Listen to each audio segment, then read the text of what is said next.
Hello folks, it's the Historical Gamer once again. Been watching a lot of tennis this week. I'm actually a pretty big tennis fan. Earlier today, Rafael Nadal, or actually I guess it's yesterday now, recording this after midnight. But earlier yesterday, I suppose, Rafael Nadal was upset in a shocking defeat against Lucas Rosal from Czechoslovakia. And you know, Wimbledon is that epic tennis tournament, that historical one. I feel like every sport has it. If you're going to compare Wimbledon to, you know, another very, very old sport, where it's like an individual sport, I'd compare it to Augusta for golf. Augusta obviously isn't anywhere near as old as Wimbledon. It's started in 1933. Or not Augusta, the Masters played at Augusta.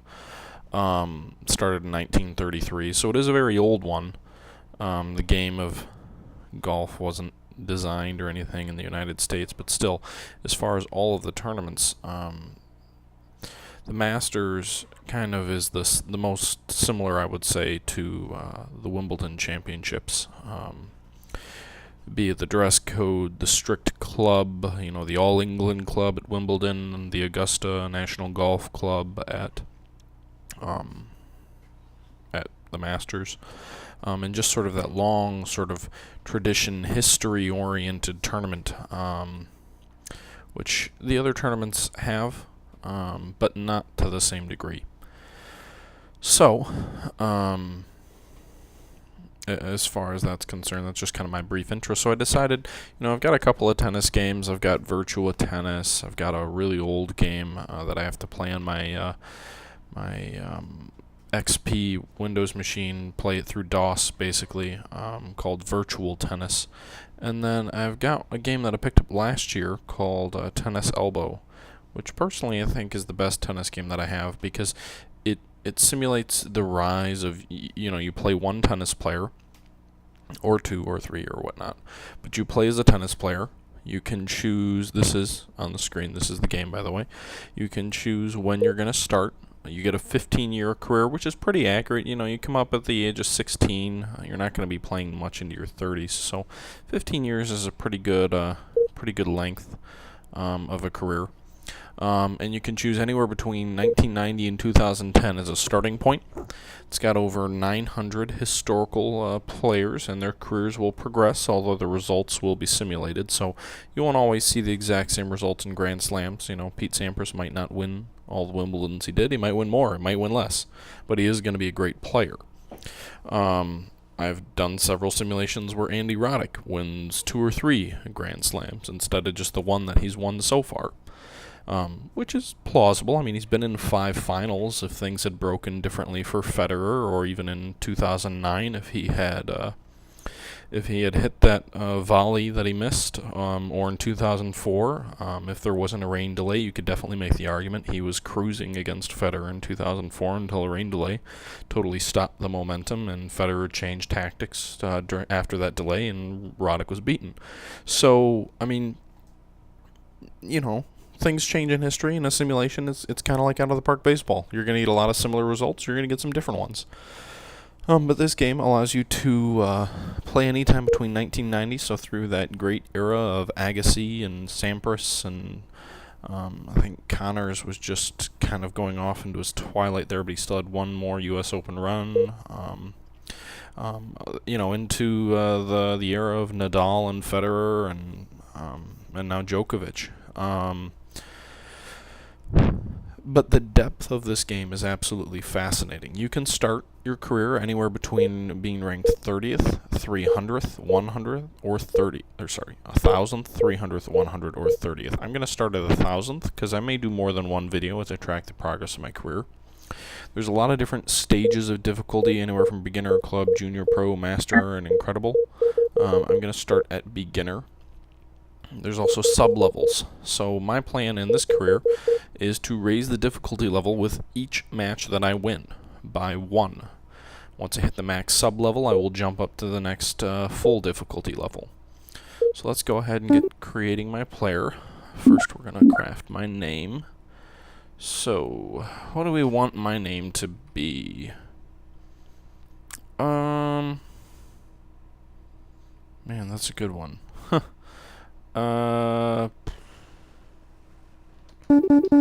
We'll say...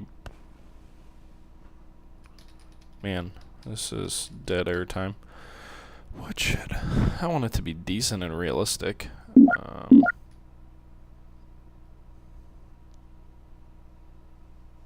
What was his name? Just one moment.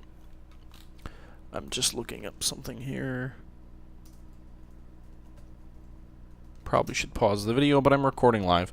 So I just want to come up with a realistic name. Someone who could have played or whatnot. Alright. I'm a Andy Roddick fan, so we'll go with John Roddick, who is Andy Roddick's brother, who played for a while, so he might actually still be in this, but I think by this point in time he had retired. He retired mainly because of injuries.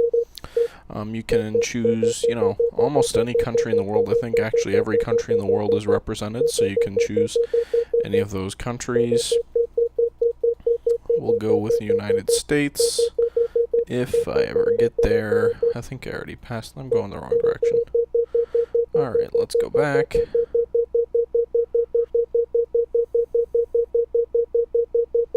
No, I think I'm going back the other direction. Oh well. Sorry for the wait.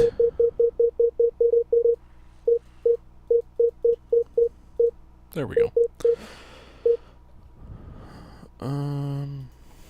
So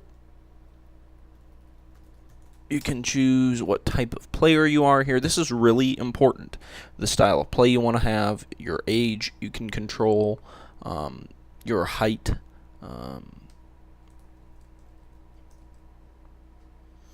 So in this case, I'm going to be basically crafting my player and using these different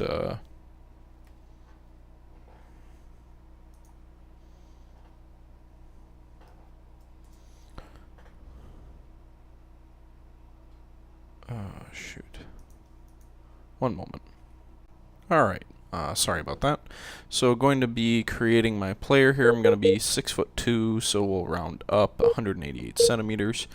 A little bit higher than 6'2". As far as weight, I want to be kind of a strong athlete, but I don't want to be too bulky.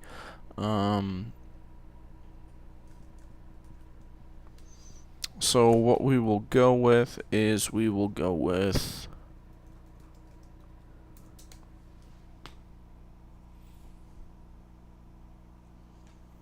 many kilograms do I want to be? I don't want to be, like I said, I don't want to be too light, because these types of things do actually, the nice thing about this game is they do actually play a role in essentially how you play. So, you're a thicker, more heavy set, bigger build player, more muscular. We'll start at 17. That seems like a good age. Now we have to balance out our points. So basically these are attributes like any start to any game. I want to be a big forehand player. Now I don't have enough points to just make it amazing. We'll make it 50. We'll say it's inconsistent and not terribly precise, so kind of like a new young player who's got great power but still needs to learn to hone it. We're going to do the same for the service power. I want to be a big hitter, kind of a hard court player, so we'll use that on the big service. I'm going to need stamina, so we'll see about bumping that up a bit. Actually, I wonder if we can make one of the things that influences the number of points you get is what level of difficulty you start off at. So the fact that I did start at an easier difficulty is going to make it easier for me to be good right away. We'll say a medium topspin. I don't want to know how to play the net. Not yet anyway. My backhand can be weak. I guess I'm kind of crafting a player kind of like Roddick when he came up. Lots of power, but didn't really know how to use it. But it fits if I'm trying to be his brother. I guess that's a fair forehand a bit stronger. We'll make it as strong as the serve. Alright. Jeez, I didn't realize I could make myself this good. We'll put everything up else 5. I don't want to be too great when I first start, considering I am ranked 1,000th in the world. So I'm running out here. There's a few customization options as well when you create your player, as far as like how to create what he looks like. Be right-handed.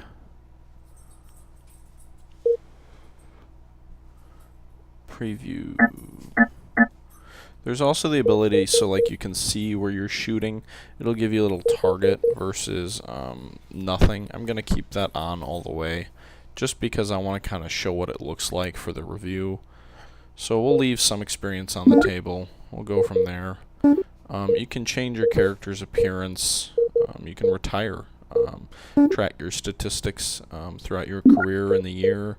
Retire, check your yearly stats, where you finish each season, where you're ranked, how many titles you have, how much prize money. Career titles are tracked here. Yearly stats I already went over. You can change it from a human to a computer player. Turn tiredness on or off, so basically does fatigue matter. These allow you to change the settings. You're right-handed. You can change the appearance of your player. You can change his shirt. The customization isn't, I would say, it's not as maybe nice as it could be. It's pretty simplistic. This is a pretty simple game, but it is an extremely fun game for me. So I'm just kind of showing you the different things you can do. We'll keep that. I don't really care about doing anything else right now. I do want to get rid of the hat. That just is silly. So no hat. I do want some hair. I don't want to be bald. Well, give me some long scraggly hair. And we'll make it black. Okay.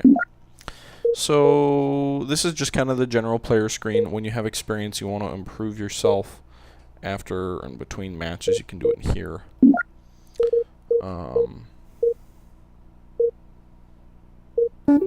This will show you the tournaments of the week. So there's no tournaments yet. Let's go ahead and skip ahead. So we're starting at 1,000 ranking. So the tennis world actually has kind of like a minor leagues. If you're familiar with how baseball works, tennis will make sense. You've got the futures level, which is the very, very bottom level of tournaments. Young players typically play there, trying to build up enough points. To get into a tournament, you need to have enough ranking points. The way it works is when you win a tournament or when you win a match, you get a certain number of points for however far you get in that tournament. Those points then influence how you get ranked. So over a rolling 52-month period, basically what have you done over the last 52 months? Your best 18 events are taken. The total number of points are added up, and then that compares with everyone else to determine where you get ranked. Now, certain tournaments, once you get to a certain point in your ranking, you're forced to play. So, for example, of the 18 tournaments, 4 of them are automatically the Grand Slams. If you don't play in them, tough. You don't get points for them. If you miss a tournament, no points, but you still have to use that as one of your 18 tournaments. That's not the case at the lower levels when you're not able to qualify for those tournaments. So you can use the futures level tournaments. You can play 18 futures tournaments to build up your ranking points, as long as you're low enough ranked. The one thing about that, just to keep in mind, is that the lower the tournament, the fewer points you get. Then there's the challenger level, which is the next level up. There's a lot of, maybe fading players who are still looking for one last shot who play in the challengers and the up-and-comers, as well as a lot of journeymen, kind of like AAA or AA in the minors, where you've been around for a while, you keep playing because you're good enough to play there, but you don't really play in the upper-level tournaments. You might get a shot here or there, but not consistently. Then there are the tour level events. The tour level events have 3 separate tiers themselves if you exclude the Grand Slams. You've got the 250 events. That means if you win the tournament, you get 250 ranking points. You've got the 500-point events, and then you've got the 1,000 events. The 1,000 events are Masters, and then you've got the Grand Slams, which I believe are 2,000. So you see here's the Australian Slam or the Australian Open. That would be 2,000 points if you won that tournament. You've got a 250 tournament here in Australia, and then there are the 500 level tournaments, and there are the Masters Series tournaments, which are 1,000 points. Masters tournaments are the biggest tournaments next to the Grand Slams. If you are in the top 100, I believe it is, you are required to play in all 9 Masters events. You can opt out of one of them. So essentially, there are 9 events. You can opt out of one, which means that of your 18 tournaments, 8 have to be the Masters, 4 have to be the Grand Slams.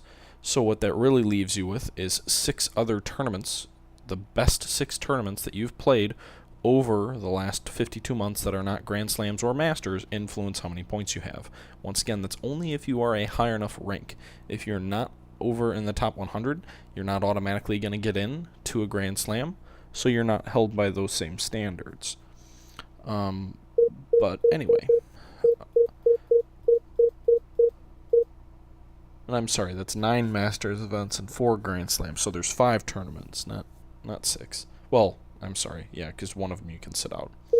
Anyway, this has a list. All these tournaments are real, at least all the Masters and 250s and 500s and Grand Slams. All the tournaments in this game are real.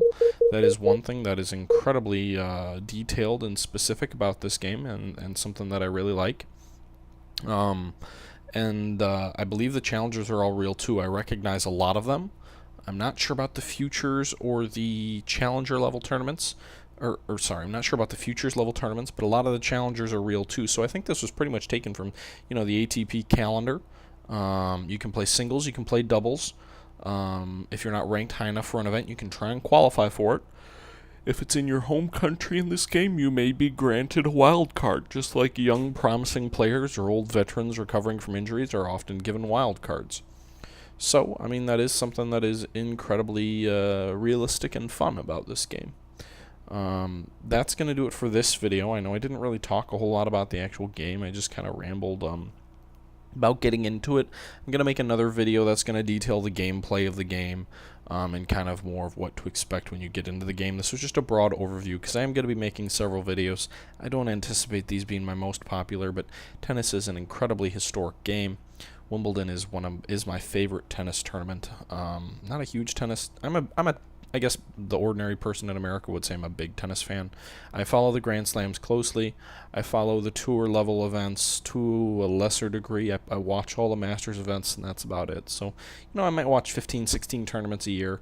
I'm definitely not someone who has like a subscription to, the tennis channel or something. Well, I have the tennis channel, but not someone who's going to sit down and watch the tennis channel or pay $100 a year and get ATP's exclusive access to all the tournaments all over the world.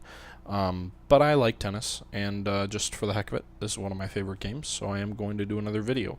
If you did like this video, just, hit like, subscribe. I anticipate the future ones will be a little bit better. But anyway, like, rate, and subscribe, and have a great day.